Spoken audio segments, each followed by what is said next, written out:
Dari Abu Hurairah radhiyallahu anhu, ia berkata bahwa Rasulullah Shallallahu alaihi wasallam telah bersabda, sesungguhnya Allah tidak melihat pada bentuk, rupa dan harta kalian, akan tetapi Allah hanya melihat pada hati dan amalan kalian.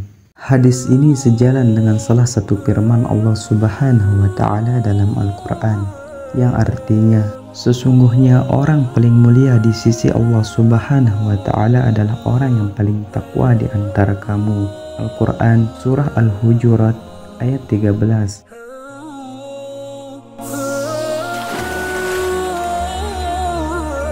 Sahabat beriman, berkaitan dengan hadis dan firman tersebut, ada salah satu kisah sahabat Nabi yang begitu menyentuh hati. Namanya tidak begitu populer, kan tetapi Allah Subhanahu wa taala menjadikannya sebagai rebutan para bidadari surga, karena ia lebih memilih berjihad bersama Rasulullah Shallallahu alaihi wasallam daripada kenikmatan dunia, sehingga Allah pun menjadikannya syahid dan menjadi rebutan para bidadari surga. Julaibib, ya, namanya Julaibib radhiyallahu anhu, begitulah ia dipanggil. Namanya menunjukkan kalau ciri fisiknya yang kerdil dan pendek. Nama Julaibib merupakan nama yang tak biasa dan tidak lengkap. Nama ini bukan ia sendiri yang menghendaki, bukan pula orang tuanya. Julaibib hadir ke dunia tanpa mengetahui siapa ayah dan ibunya. Demikian pula orang-orang. Semua tidak tahu atau tidak mau tahu tentang nasab Julaibib, yang dimana tidak bernasab dan tidak bersuku merupakan aib yang besar bagi masyarakat Yathrib atau Madinah. Tampilan fisik dari keseharian Julaibib yang lusuh menjadi alasan orang lain tidak mau dekat-dekat dengannya. Wajahnya terkesan sangar, pendek, bungkuk, hitam dan pakir. Kainnya usang, pakaiannya lusuh, kakinya pecah-pecah dan tidak beralas. Tidak ada rumah untuknya berteduh. Tidur hanya berbantalkan tangan, berkasurkan pasir dan kerikil, apalagi perabotan. Minum hanya dari kolam umum yang diambil dengan telapak tangan. Abu Barzah atau pemimpin Bani Aslam sampai-sampai berkata tentang Julaibib, jangan pernah biarkan Julaibib masuk di antara kalian. Demi Allah, jika dia berani begitu, aku akan melakukan hal yang sangat mengerikan padanya. Demikianlah keadaan Julaibib di kala itu. Namun Allah Subhanahu wa taala berkehendak menurunkan rahmatnya, dan tidak ada satupun makhluk yang bisa menghalanginya. Julaibib menerima hidayah dan dia selalu berada di barisan terdepan dalam sholat maupun jihad. Meski hampir semua orang tetap memperlakukannya seolah ia tiada, namun tidak dengan baginda Rasulullah Shallallahu alaihi wasallam, sang rahmat bagi semesta alam. Julaibib yang tinggal di Suphah di Masjid Nabawi suatu hari ditegur oleh Rasulullah Shallallahu alaihi wasallam. Julaibib, begitu lembut beliau Shallallahu alaihi wasallam memanggil, tidakkah engkau menikah? Siapakah orangnya yang mau menikahkan putrinya dengan diriku ini ya Rasulullah? Kata Julaibib sambil tersenyum. Tidak ada kesan menyesali diri atau menyalahkan takdir Allah Subhanahu wa taala pada kata-kata maupun air mukanya. Begitupun Rasulullah Shallallahu alaihi wasallam, ia juga tersenyum. Mungkin memang tidak ada orang tua yang berkenan pada Julaibib. Namun di hari berikutnya, ketika bertemu dengan Julaibib, Rasulullah kembali menanyakan hal yang sama. Julaibib, tidakkah engkau menikah? Dan Julaibib menjawab dengan jawaban yang sama. Begitu, begitu dan begitu, sampai 3 kali dan 3 hari berturut-turut. Dan pada hari ketiga, itulah Rasulullah Shallallahu alaihi wasallam memegang tangan Julaibib dan membawanya ke salah satu rumah pemimpin Ansor. Setibanya di rumah itu, aku ingin menikahkan putri kalian, kata Rasulullah Shallallahu alaihi wasallam pada si pemilik rumah. Betapa indahnya dan betapa berkahnya. Demikian respon pemilik rumah dengan wajah berseri-seri, mengira bahwa sang nabilah calon menantunya. Oh ya Rasulullah, ini sungguh akan menjadi cahaya yang menyingkirkan temaram di rumah kami. Tetapi bukan untukku, kata Rasulullah Shallallahu alaihi wasallam. Pinang putri kalian untuk Julaibib, tegas Rasulullah Shallallahu alaihi wasallam. Julaibib, Nyaris terpekik ayah sang gadis.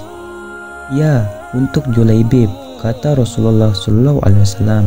"Ya Rasulullah, saya harus meminta pertimbangan kepada istri saya tentang hal ini," kata ayah sang gadis.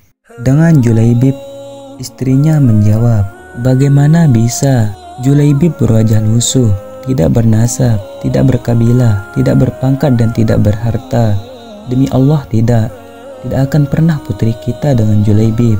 Dan kemudian perdebatan itu pun tidak berlangsung lama. Dari balik tirai, sang putri berujar, "Siapa yang meminta?" Sang ayah dan ibu pun menjelaskan, "Apakah kalian hendak menolak permintaan Rasulullah? Demi Allah, kirim aku padanya. Dan demi Allah, karena Rasulullah yang meminta, maka tiada akan membawa kehancuran dan kerugian bagiku," kata sang gadis.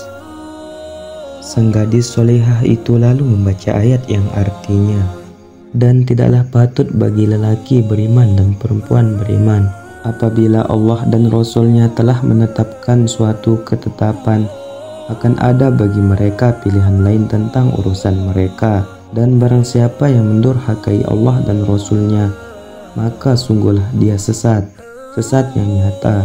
Al-Quran Surah Al-Ahzab ayat 36. Dan kemudian sang Nabi pun dengan tertunduk berdoa untuk sang gadis solehah itu, "Ya Allah, limpahkanlah kebaikan atasnya dalam kelimpahan yang penuh berkah, dan jangan kau jadikan hidupnya payah dan bermasalah." Demikianlah doa indah dari Rasulullah SAW.